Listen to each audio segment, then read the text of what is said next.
let me talk to you about loving the world and what that means. This is not something I understood at your age, and I've only really gained an understanding of the importance of this in recent years. For me, loving the world is about showing kindness on a daily basis. Kindness is something that we can give away for free.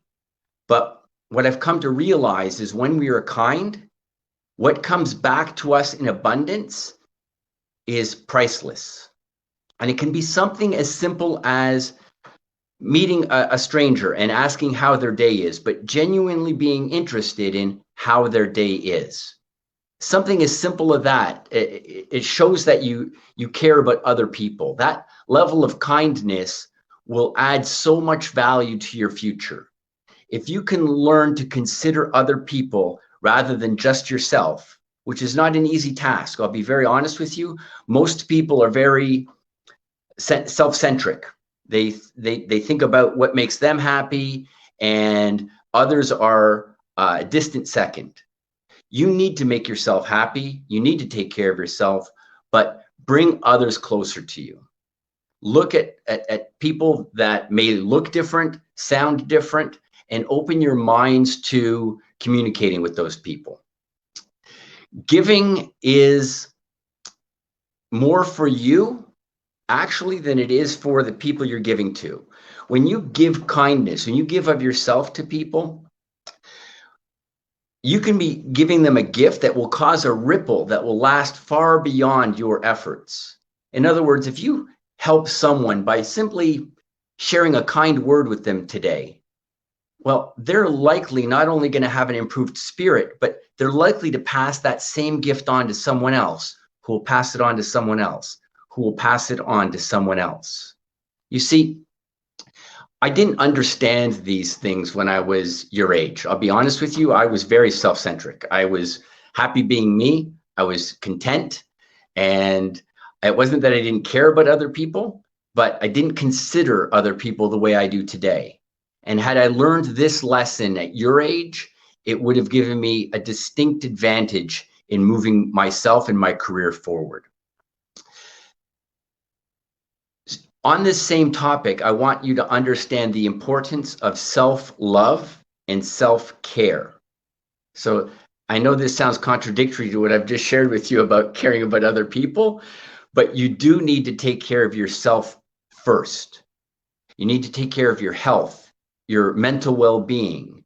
You need to consider what you do on a daily basis that looks after you or harms you. One of the examples of harm is perhaps smoking. As a very young boy, I learned that it was a terrible thing. And I'm very fortunate to be able to say I've never had a cigarette. But that's a perfect example of not having self-love. Taking something that we know is not in our best interest and either ingesting it or starting that habit, knowing at the beginning that it isn't good for us. Well, that's counterintuitive to self-love. The idea of self-love is knowing that if you take care of yourself first, it puts you in a better position to look after everyone around you. Things like your health, exercise, activity. Now, I've been exercising since I was 11 years old. I've never stopped weight training in my entire life. I've never had a gap from it. Now, weight training or going to a gym isn't for everyone, but activity can be.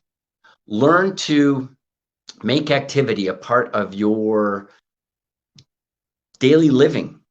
The importance of your health may not seem high on your priority list right now, because when we're young and we feel good, we feel invincible. But the reality is your health is the most important part of wealth in your future. When people talk about being wealthy, most people speak about the financial side of wealth. But I'll tell you, all the money in the world doesn't help you if your health is poor. If you can learn at your age now to start eating better, taking care of yourself, finding some way to have daily activity between walking between here and there, or taking a bus, or carrying a backpack. Yes, these are all activities, but they're not dedicated activities. Find whether it's a sport or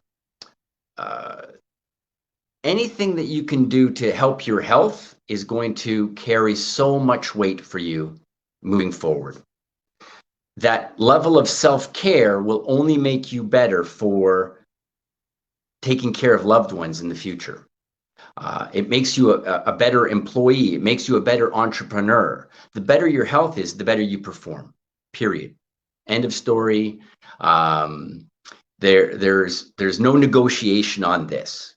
So if it's not been a consideration to this point in your life, start thinking about how to take care of yourself, how to eat better, how to make sure you have daily activity, how not to abuse your body.